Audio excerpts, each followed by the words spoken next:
are you? I'm sorry, I got ahead of myself. Hi there. You on the table? I wonder if you'd mind taking a brief survey.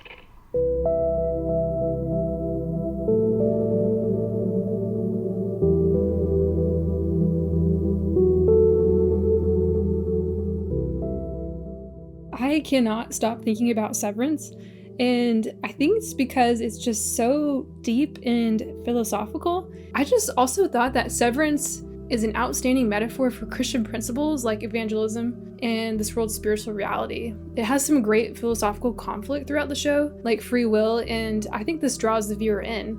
So Severance is a sci-fi thriller, has a little bit of mystery and drama mixed in, and it's about a group of employees that work at a corporation called Lumen, where they undergo the severance procedure.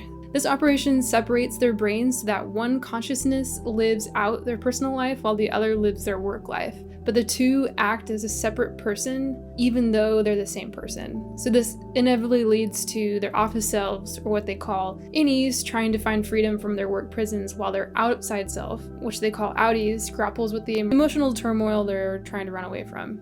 On the surface, one could argue this is about breaking free from corporate overlords, and I believe this was the original intent of the creators. Underneath that premise, I think the show explores deeper themes like the choices we make, freedom and justice, and what it means to be human. I'm making this video because I want to explore how it ties to Christian principles. God's truth is written on our hearts, and we are made in His image, and as image bearers, we are creators just like Him. So when we make art and story, we can't help but testify about God's truth in what we create. Severance, while not intending to be biblically based, features a lot of concepts from the Bible. The parallels to free will, evangelism, and human worth through a biblical lens were undeniable, and I want to spend some time outlining how this show is a compelling metaphor for these.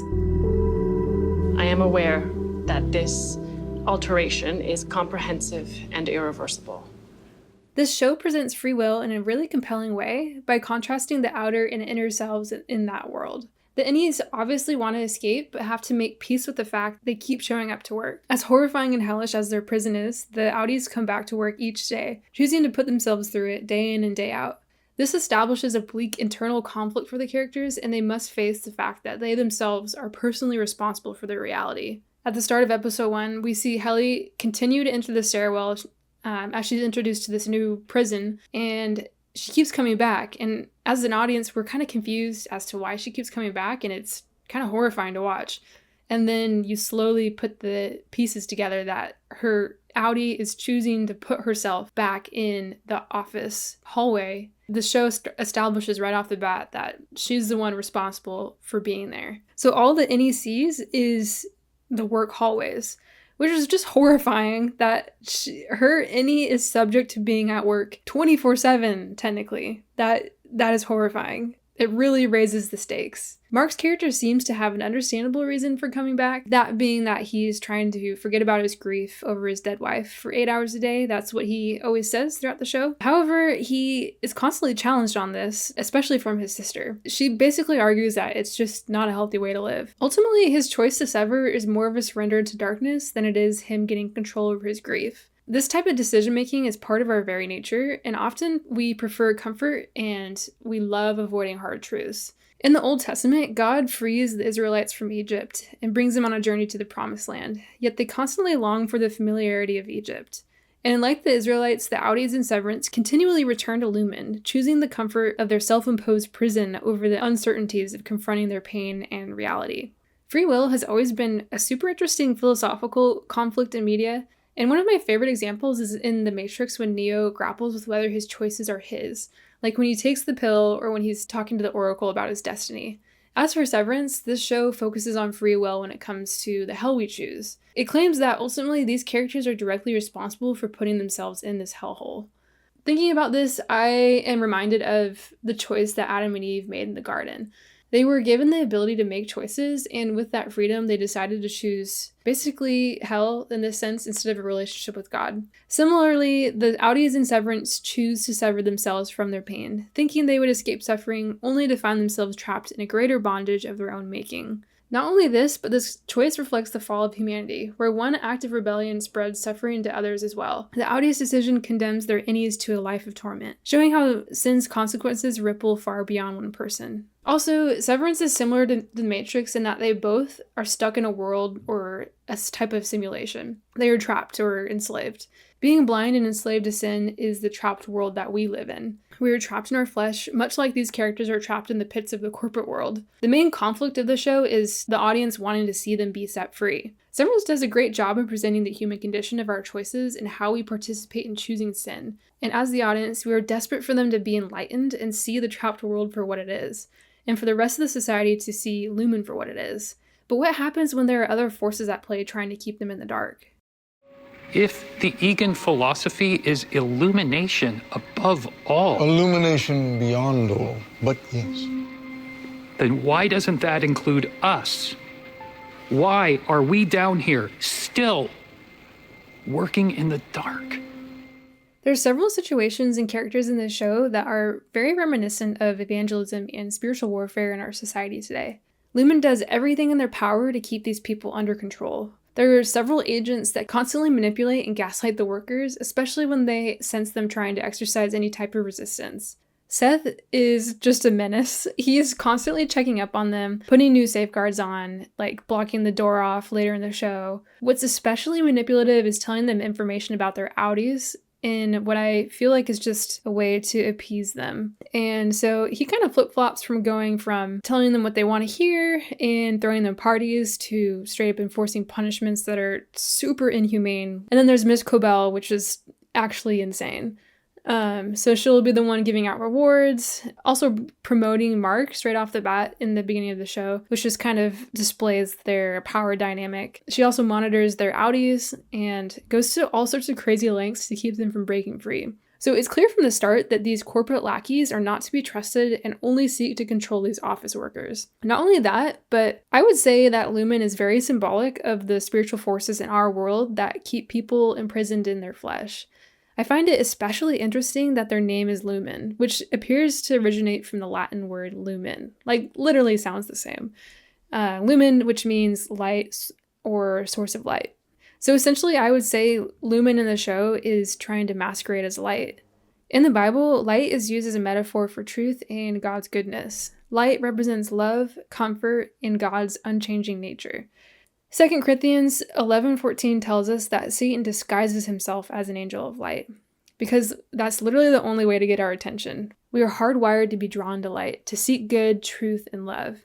Satan cannot appeal to us through his true nature because we wouldn't want to side with him. Just like Satan disguises himself as an angel of light, Lumen is also masquerading itself as light. This war of control and manipulation that we see presented in Severance happens behind the scenes in our own world in the spiritual realm. Paul talks about this battle in Ephesians 6:12, saying, "For we do not wrestle against flesh and blood, but against the rulers, against the authorities, against the cosmic powers over this present darkness, against the spiritual forces of evil in the heavenly places." The corporate managers are the spiritual entities, working at all costs to keep these people in the dark. But you can tell they're not in charge truly. In order for these office workers to escape this prison that they're in, they must be aware of the manipulation that's happening and come to find truth. Which brings us into the importance of evangelism. The whole goal of evangelism is to spread the gospel message to the lost, hoping to persuade them to believe in Jesus. Put simply, the gospel is the good news that Jesus Christ, God's Son, came to earth, lived a perfect life, died on the cross to pay for humanity's sins, and then resurrected, offering salvation and reconciliation to God for those who believe in him. Essentially, a way to restore a relationship with God through faith in Jesus. And sure enough, we see evangelism in the second episode with what appears to be literal street preachers. So in this episode, Mark runs into activists, aka the street evangelists. Mark is our lost soul in need of saving, yet he's too stubborn to admit he's being deceived at this point in the show. We're trying to get a measure on the ballot to keep megacorporations like Lumen from continuing to force legalized severance on our state. They're forcing it now? That's what they're lobbying for. And James Egan is trying Okay, to... well, what about the self-mutilating types that do it willingly? I mean, I heard that some of them are so deluded, they don't even know they're victims. Forced labor. Really? Okay, so people can just, self-imprison. Are you captive right now? Severance is subjugation. The street preachers proclaim to the public the issues with Lumen. They are literally shedding light on the darkness that Lumen is trying to conceal. In Romans 1, Paul states that humanity suppresses the truth and willingly chooses sin, despite having knowledge of God. Mark exemplifies this insight, and he ends up yelling at the activists, further cementing his stubbornness and refusal to acknowledge the state that he's in. This warfare that's going on is all the more reason for people to speak out against what's happening and shed light. Without spreading the truth and light on this darkness, then it will only continue to spread. Again, Ephesians speaks to this issue, saying, "Have nothing to do with the fruitless deeds of darkness, but rather expose them." It is shameful even to mention what the disobedient do in secret. Throughout the entire show, we're on the edge of our seat, hoping and waiting for a story to break on what's happening at Lumen. And as the viewer, it's agonizing to see these characters resist freedom so hard. But they also have a lot fighting against them and discovering the truth. And just like the show, the church is working diligently to spread the gospel to the masses and point those in the dark to the freedom that's found in Christ. And the good news for us is that there is hope. Darkness simply cannot prevail. John 1:5 says, "The light shines in the darkness, and the darkness has not overcome it." And Jesus says, "I am the light of the world. Whoever follows me will not walk in darkness, but will have the light of life." But I think it's important to note that this war for truth and freedom only has meaning because of what's at stake: the inherent dignity and worth of the human soul. Sure. I understand you don't want to answer my question. No, I'm because answering your it'll question. reveal that you are complicit in something totally immoral. What gives us rights and worth has been argued throughout history, sometimes tied to religion or a political party. Wars are literally started over human rights, and America was founded on the idea that humans have inherent value and dignity.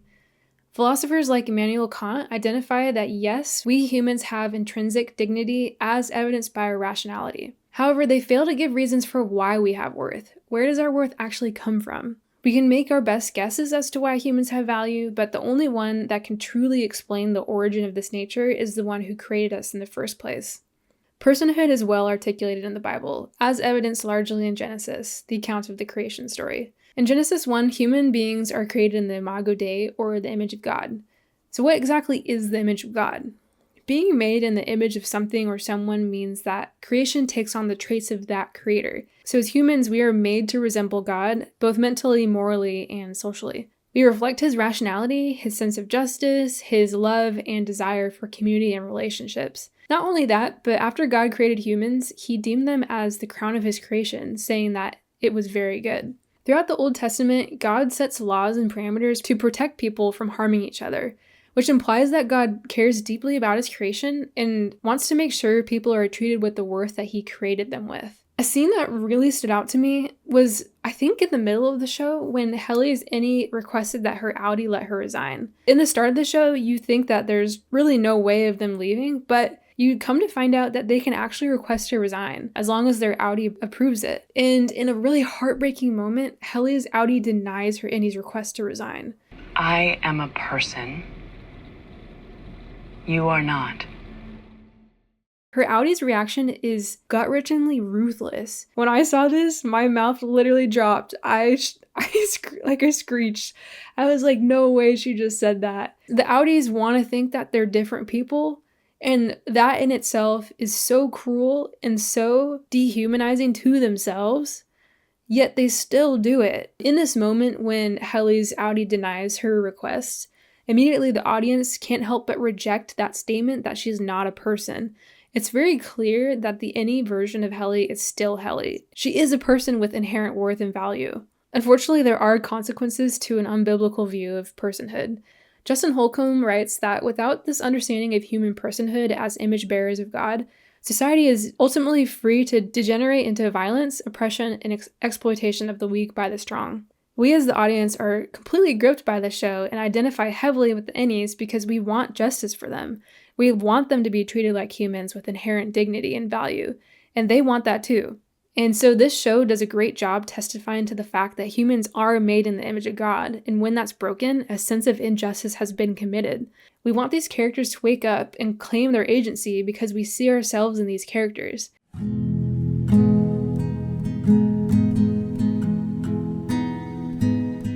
So what's the solution to all of this? God's ultimate act of liberation was sending Christ to be the sacrifice we need to be set free from our slavery. Christ steps in as the hero of our story, making it possible to be in relationship with God, the one who is true life and light. This show is a fantastic metaphor for the condition we find ourselves in. We're stuck in bondage, living each day as a slave to our flesh, but there is hope for us. salvation in Jesus Christ's death and resurrection. We can be free of our slavery by placing our hope in Jesus and Jesus' work on the cross. Because in the end, deep down, we all just want justice and salvation, and that's only found in Jesus Christ. Unlike Lumen or the spiritual entities of our world, Jesus is the true light of the world. John 14:6 says, Jesus said to him, I am the way and the truth and the life, and no one comes to the Father except through me. Thanks for checking out my video. Let me know what you think, and if you disagree with me, that's totally fine. I am a fallen human just like everybody else, so if I get something wrong, please let me know in the comments. Yeah, I hope that this channel grows my faith and other people's, and if non-believers find this, then that's super exciting too. If you have suggestions for any movies or shows to cover, let me know. Anyways, I'll catch you guys in the next one.